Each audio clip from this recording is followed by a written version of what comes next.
Swaraj news కి స్వాగతం. Bulletin లో ముందుగా హెడ్లైన్స్.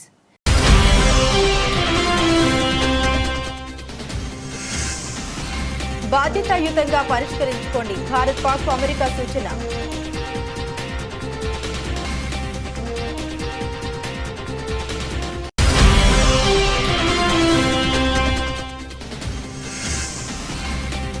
పహల్గామ్ ఉగ్ర దాడి, ప్రధాని మోదీతో రాజ్నాథ్, అజిత్ దోవల్ కీలక భేటీ.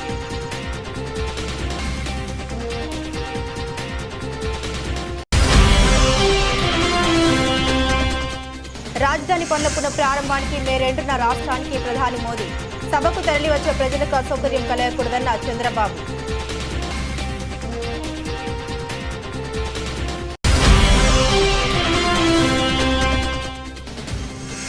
జానారెడ్డితో రేవంత్ రెడ్డి కీలక సమావేశం. మావోయిస్టులతో శాంతి చర్చలు, కాల్పుల విరమణపై ప్రధానంగా చర్చ.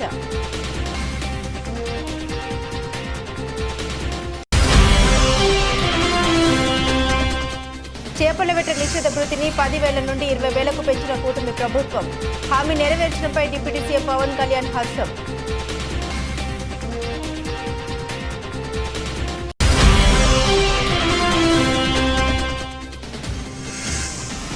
లక్నో రెండోసారి స్లో ఓవర్ రేట్ నమోదు. ఎల్ఎస్జీ కెప్టెన్ రిషబ్ పంత్కు 24 లక్షల జరిమానా.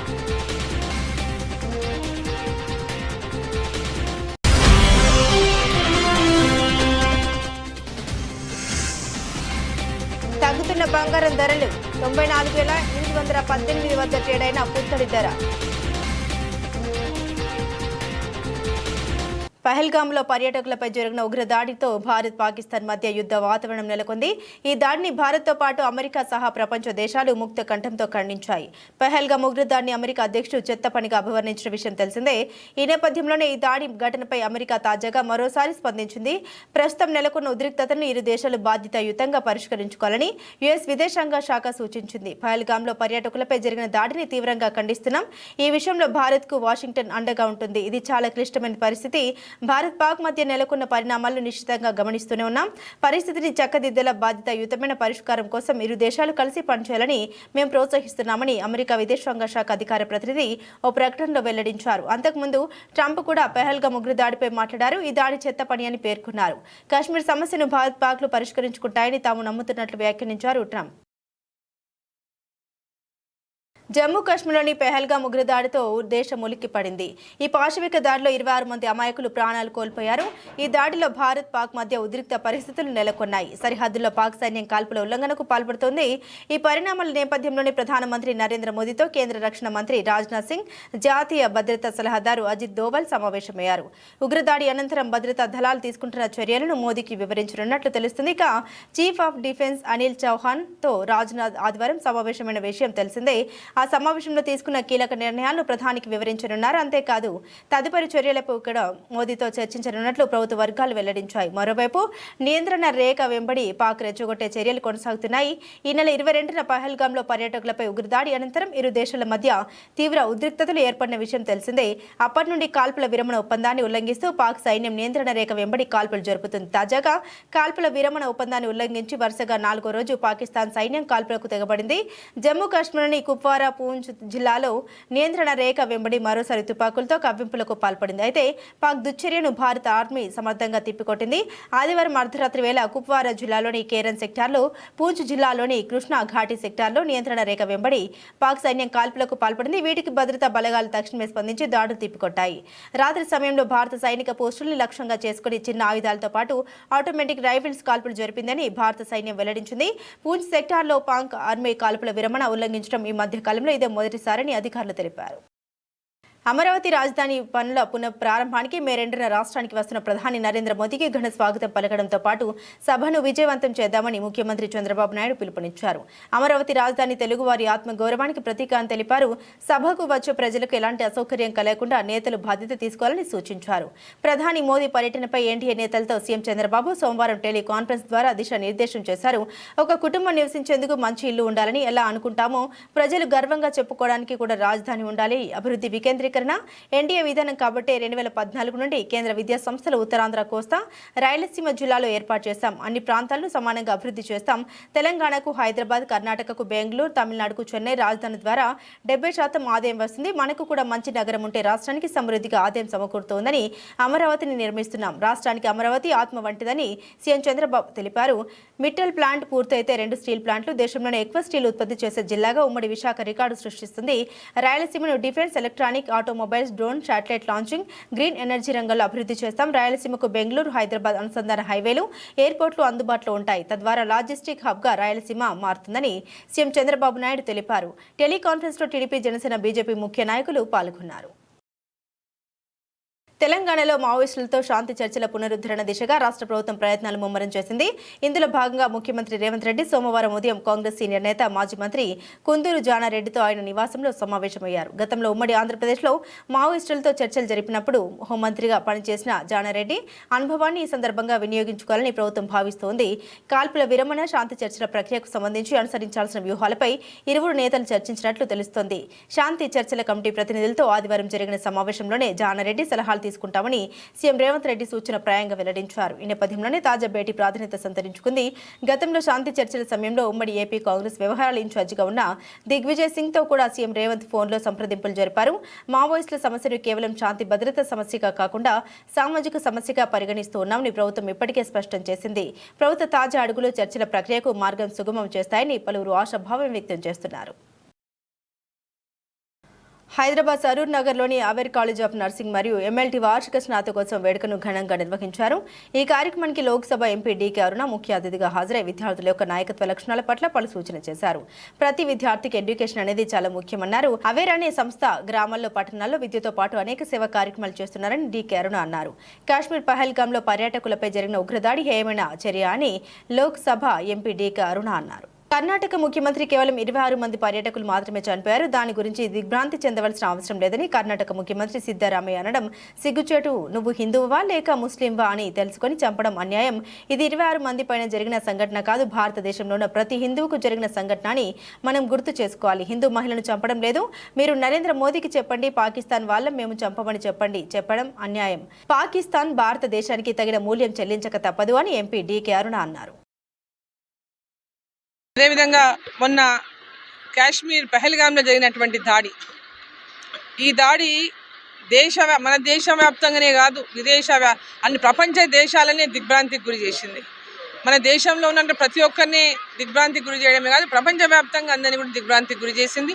ఇది ఒక అమానుషమైనటువంటి దాడి, హేయమైనటువంటి దాడి. ఉగ్రవాదులు పూర్తిగా పిరికి పందలుగా మారి పాకిస్తానీలు ఈ ఉగ్రవాది దాడి వెనుక ఉన్నటువంటి పాకిస్తానీలు పిరికి పందలుగా పర్యాటకుల పైన, అంటే చేతిలో ఎలాంటి ఆయుధాలు లేనటువంటి నిరాయుధులైనటువంటి వారి పైన, పర్యాటకులు అక్కడ కాశ్మీర్లో ఎండాకాలము వేసవి సెలవుల్లో భార్య పిల్లలతో వాళ్ళు ఆ వేసవి సెలవులకు అక్కడ ఆ ప్రాంతంలో వెళ్ళి చూడాలని, కాశ్మీర్లో ఉన్నటువంటి అందాలను చూడాలని, ఆ ప్రాంతంలో ఎన్నో ఏళ్లుగా అక్కడ పెద్ద ఎత్తున టూరిజం లేకపోవడము, 370 ఆర్టికల్ రద్దు తర్వాత, ఆ ప్రాంతంలో నరేంద్ర మోదీ గారు 370 ఆర్టికల్ని రద్దు చేసిన తర్వాత, ఎన్నికలకు ముందు ఇచ్చినటువంటి మాట ఏదైతే ఉందో 370 ఆర్టికల్ని రద్దు చేస్తామని చెప్పిన మాట నిలబెట్టుకొని 370 ఆర్టికల్ని రద్దు చేసి శాంతియుతంగా ఈరోజు కాశ్మీర్లో అభివృద్ధి జరుగుతూ ఉంది. ఎన్నికలు జరిగినాయి శాంతియుతంగా. ఈరోజు పెద్ద ఎత్తున అక్కడ ఉన్నటువంటి ప్రజలే కాకుండా ఆ ప్రాంతంలో అభివృద్ధి జరుగుతుందని చెప్పేసి పెద్ద ఎత్తున చూడడానికి కూడా పెద్ద ఎత్తున వేరే రాష్ట్రాల నుంచి కానీ దేశవ్యాప్తంగా దేశ నలుమూలల నుంచి అక్కడికి పర్యాటకులు వెళ్తున్నారు. విదేశాల నుంచి పర్యాటకులు వస్తున్నారు. స్విట్జర్లాండ్కు తీసిపోని విధంగా ఉన్నటువంటి కాశ్మీరు ప్రాంతాన్ని చూడడానికి మరి ఎంతోమంది పర్యాటకులు మరి రోజు వస్తుపోతున్నటువంటి సందర్భంలో అక్కడ పర్యాటకుల పైన ఆ దాడి అంటే చాలా హేయమైనటువంటి దాడిగా వర్ణించవచ్చు. ఈరోజు ఒక పిరికి పంద చర్యగా దాన్ని మనం అందరం కూడా భావించవచ్చు. పాకిస్తాన్ ఏదైతే ఆ ప్రాంతంలో జరుగుతున్నటువంటి అభివృద్ధిని చూసి ఓర్వలేక భారతదేశం ప్రపంచవ్యాప్తంగా పొందుతున్నటువంటి నరేంద్ర మోదీ గారి ప్రధానమంత్రిగా ఈ దేశానికి అనేక రకాలుగా కీర్తిని, ఈ ప్రపంచవ్యాప్తంగా భారతదేశం యొక్క కీర్తిని వ్యాపింపజేసి వారికి దొరుకుతున్నటువంటి పెద్ద ఎత్తున ఆదరణ కానివ్వండి, అభిమానం కానివ్వండి, గౌరవం కానీ చూసి ఓర్చుకోలేక ఈరోజు భారతదేశాన్ని ఈరోజు అశాంతి పాలు చేయాలని, పెద్ద ఎత్తున మత కల్లోలాలు రెచ్చగొట్టాలని, మత విద్వేషాలు రెచ్చగొట్టాలని, హిందువా అని అడిగి వాళ్ళని ఐడి అడిగి వాళ్ళని కలమా చదవమని అడిగి వాళ్ళని హిందువులమని చెప్పగానే వాళ్ళని తూటా పెట్టి షూట్ చేసి అసలు చాలా దారుణమైనటువంటి ఘటనగా ఈ మందరం కూడా దేశంలో ఉన్న ప్రతి ఒక్కరూ ఈ యొక్క సంఘటన తర్వాత పెద్ద ఎత్తున ఉడికిపోతున్నటువంటి విషయం ఉంది. ఏదో దాడి 26 మంది మీద కాదు, భారతదేశం పైన దాడి, భారతదేశంలో ఉన్నటువంటి పౌరుల పైన దాడి, మన అందరిపైన దాడిగా మనం భావించాల్సినటువంటి అవసరం ఉంది. ఈ దాడిని మరి నరేంద్ర మోదీ గారు పెద్ద ఎత్తున ఈ దాడికి తగినటువంటి మూల్యాన్ని పాకిస్తాన్ చెల్లించక తప్పదనేటటువంటి సందేశాన్ని ఇప్పటికే ఇచ్చారు. ఖచ్చితంగా ఈ యొక్క పాకిస్తానీ ఉగ్రవాదులు ఏదైతే ఉన్నారో, ఏదో ఈ దేశాన్ని ఉగ్రవాద మూకలు అల్లకలోలను సృష్టించాలని ఏదైతే ప్రయత్నం చేస్తున్నారో ఆ ప్రయత్నాలు ఎప్పటికీ కూడా వాళ్ళ ప్రయత్నాలు ముందుకు సాగవు.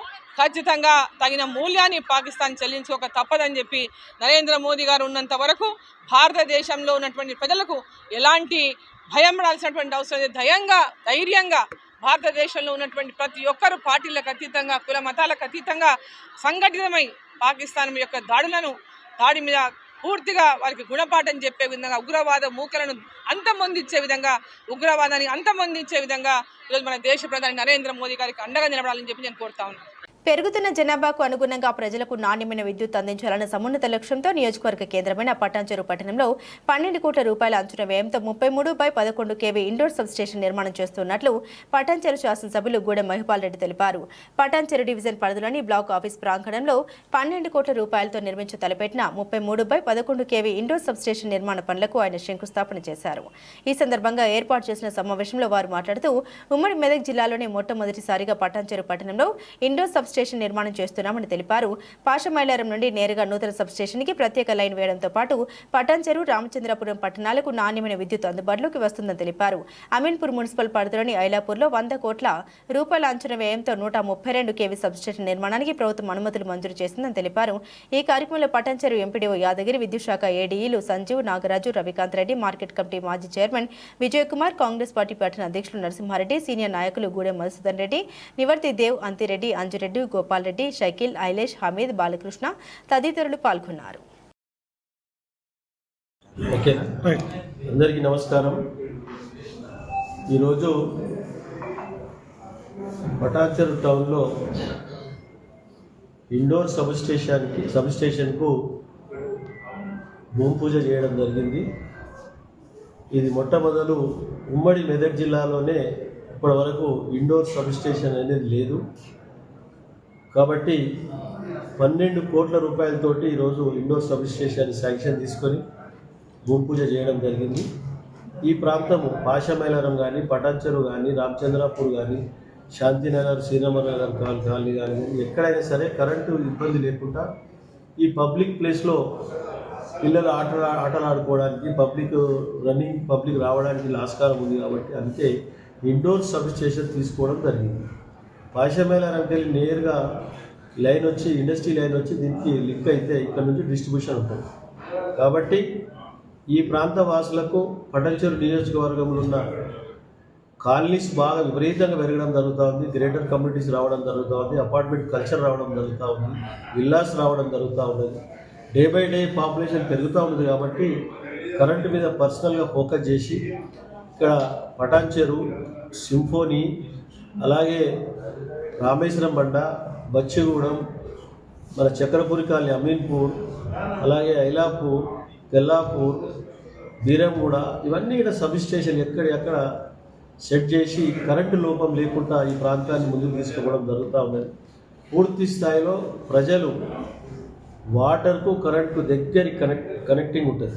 అయస్కాంతం ఇనుముకి ఎంత దగ్గర ఉంటారో అట్లా లింక్ అయి ఉంటుంది. కాబట్టి ఈ వాటరు కరెంట్ అనేది ఇబ్బంది లేకుండా సమకూర్చడానికే ఈ ప్లాన్ చేసుకొని, ప్రణాళికలు సిద్ధం చేసుకొని ఫ్యూచర్ ప్లాన్ కోసం ఇబ్బంది లేకుండా ముందుకు పోతూ ఉన్నాం.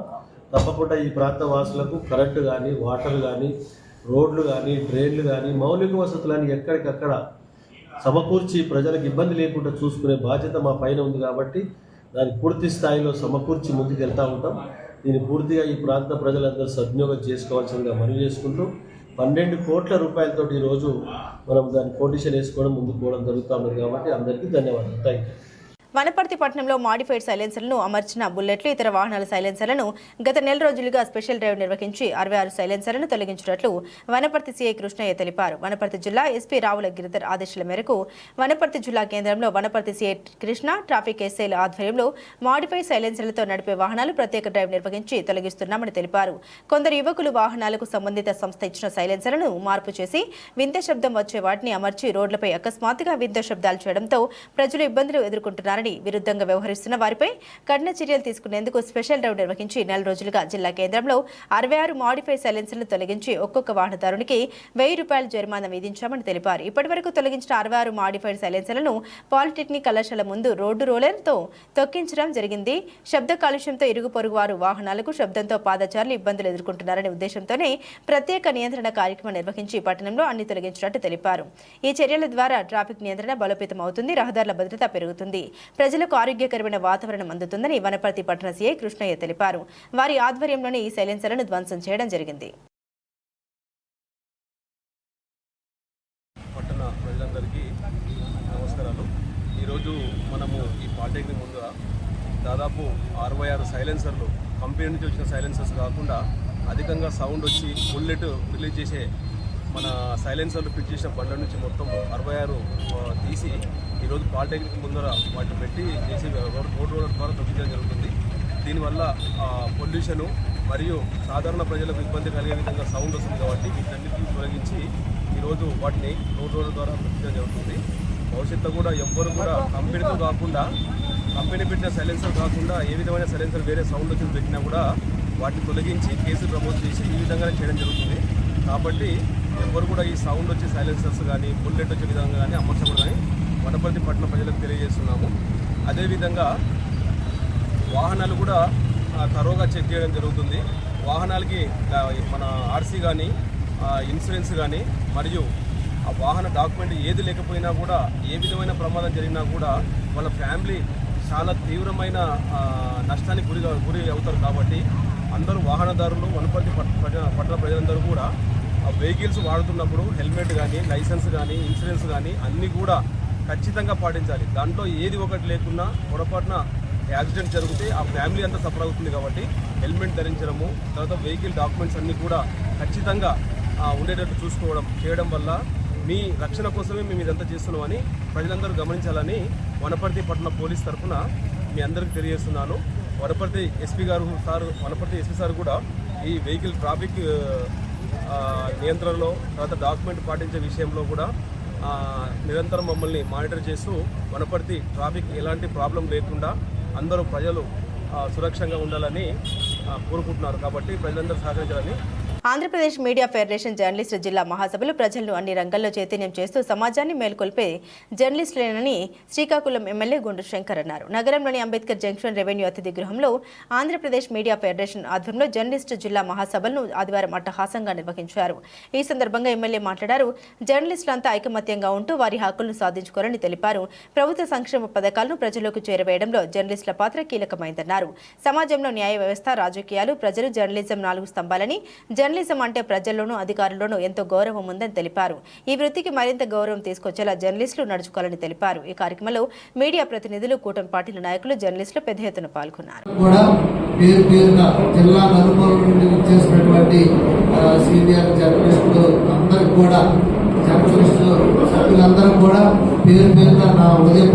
నమస్కారాలు, ధన్యవాదాలు. ఈరోజు ఈ రాష్ట్ర మహాసభలు జరగడం, అందులో నేను కూడా పాల్పంచుకోవడం నాకు చాలా ఆనందంగా ఉంది. ఇప్పుడు ఎంతమంది గెలిచారు. ఏదేమైనప్పటికీ ఇది ఇంత పెద్దదని నేను ముందు ఇంత దృష్టి పెట్టలేదు. కానీ ఒక జర్నలిస్ట్ సమావేశం కనుక మనం టైంకి వెళ్ళాలని నేను 9:10కి రమ్మన్నారు. నాకు 9:50 నిమిషాలకి నేను వచ్చాను. సో మీతో కలిసి మాట్లాడేది మాకు ఈరోజు జాబ్ మేళా పెట్టాం. మంగళగిరిలో లోకేష్ గారు ఎలా పెట్టారో అలాగా వేరే నియోజకవర్గాల్లో అవుతుంది. సో ఇక్కడ కూడా పెట్టాం. ఆల్రెడీ 2000 మంది అనుభవి స్పందన వచ్చింది అనమాట. ఇంత వస్తుంది అనుకోలేదు. సో వెయిట్ చేస్తారు పిల్లలందరూ అక్కడ. అందుకు లేదంటే మీతో ఇంకా స్పెండ్ చేయాలన్నది. ఎందుకంటే మీరు మాట్లాడితే చాలా విషయాలు మాకు తెలుస్తుంది. మేము న్యూ కమర్స్ కనుక. సో ఇంకా వీళ్ళంత శ్వాస మనం పంచుకుందాం.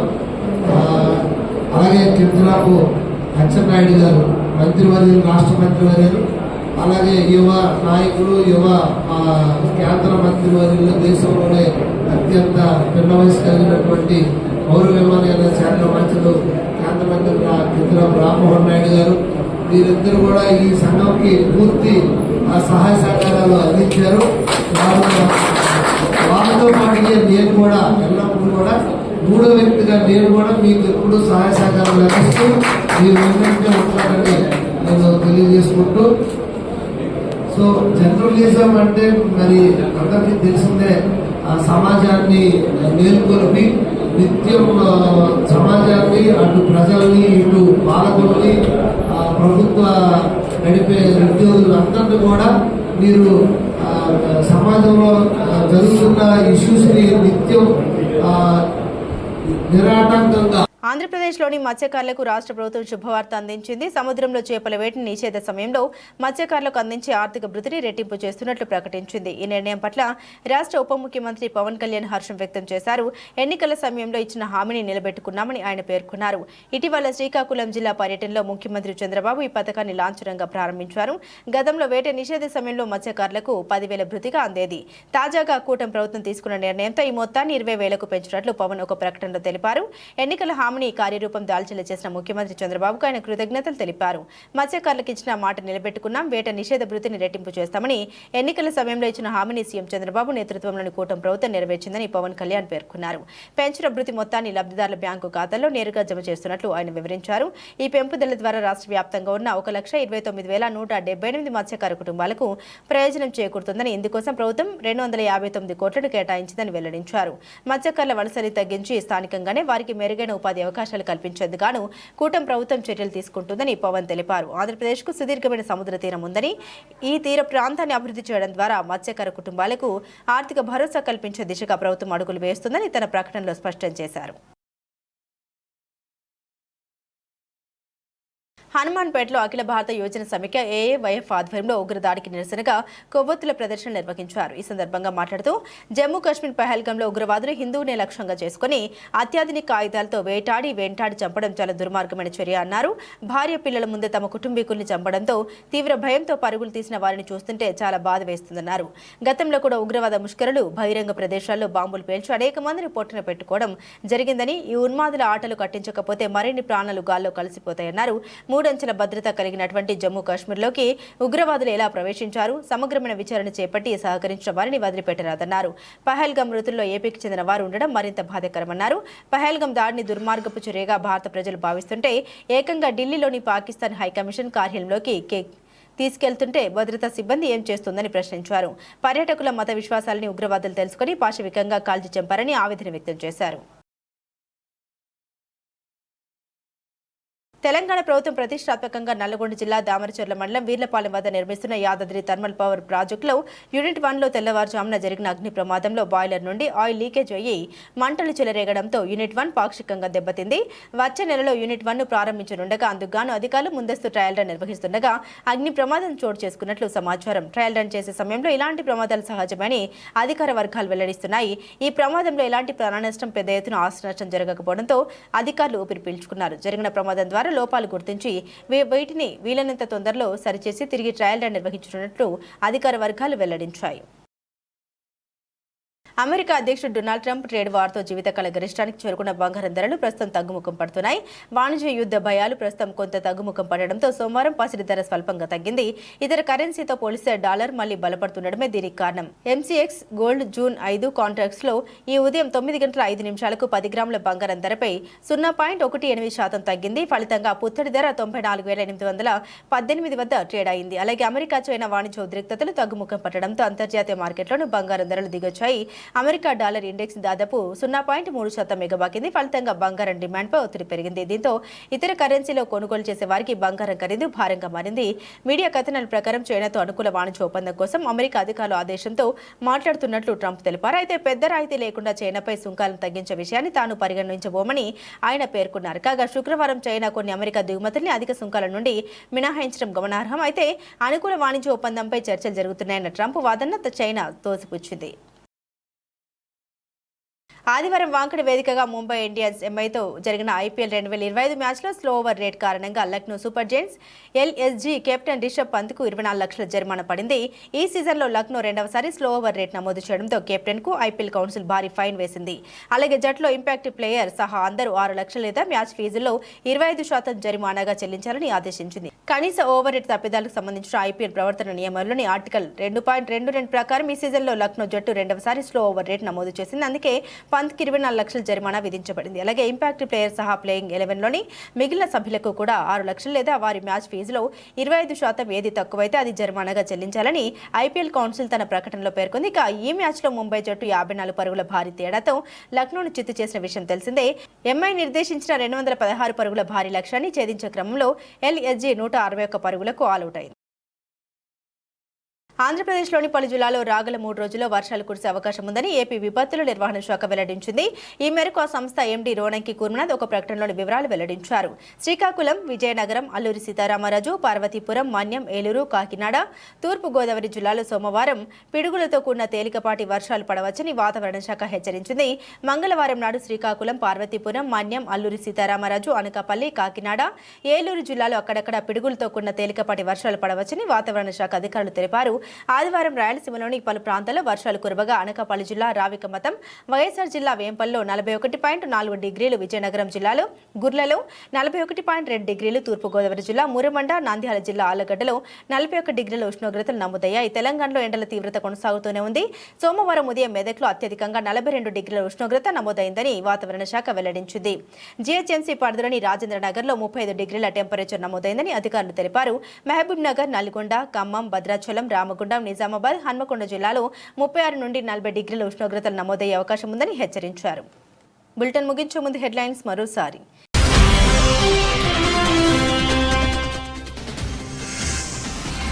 బాధ్యతాయుతంగా పరిష్కరించుకోండి, భారత్ పాక్ అమెరికా సూచన.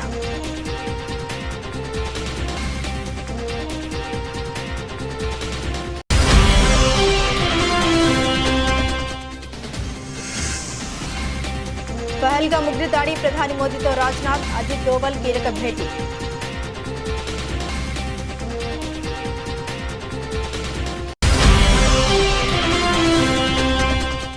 రాజధాని పనుల పునఃప్రారంభానికి మే 2న రాష్ట్రానికి ప్రధాని మోదీ. సభకు తరలివచ్చే ప్రజలకు అసౌకర్యం కలగకూడదన్న చంద్రబాబు.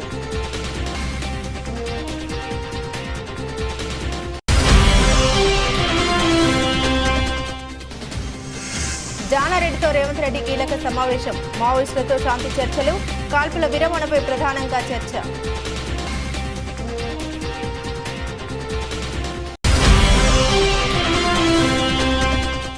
చేపల వేట నిషేధ భృతిని 10,000 నుండి 20,000కు పెంచిన కూటమి ప్రభుత్వం. హామీ నెరవేర్చడంపై డిప్యూటీ సీఎం పవన్ కళ్యాణ్ హర్షం.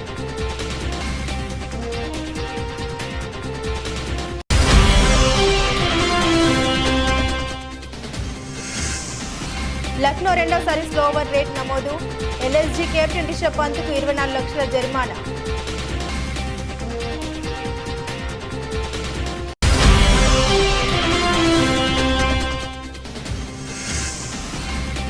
తగ్గుతున్న బంగారం ధరలు. 94,818 వద్ద ట్రేడ్ అయిన పుత్తడి ధర. ఇవి బులెటిన్లోని విశేషాలు. తిరిగి మరో బులెటిన్తో మళ్ళీ కలుసుకుందాం. అంతవరకు సెలవు, నమస్కారం.